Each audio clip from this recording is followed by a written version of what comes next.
Let's get more on this with our World Service Environment correspondent Navin Singh Khadka, who has been to base camp twice, because base camp is being moved to a lower altitude. Was this inevitable, Navin? Well, I mean, we used to hear that there might be a point when they would decide this, but well, not so soon. Of course, we have been hearing about all this impacts when it comes to climate change, because there have been one after another scientific studies. Glaciologists have been there. They've seen what's happening, how the glacier is thinning actually, and what it is doing to the entire thing.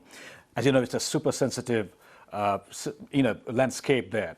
But then this official trip, or this committee, what they have found is, on the top of what climate change or global warming is doing, it's also the human impacts. 1,500 people on average on a day, and what they do, the kind of energy, fuel burning, or what they, anything which is, so basically what they're saying is the glacier was already being impacted by global warming, and the human impacts is now making things more complicated, and that is why they want to avoid future, any eventualities. But the glacier is melting, the human impact as you've been describing, and making it more dangerous actually to spend time there, and the route they need to take to acclimatise to the altitude.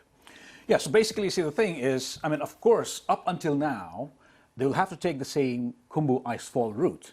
I mean, they keep on changing sometimes, when there is a massive avalanche, let's say. It's happened in the past. But this is about the place where they are camped. So, because they are camped there for what, almost 2.5 months?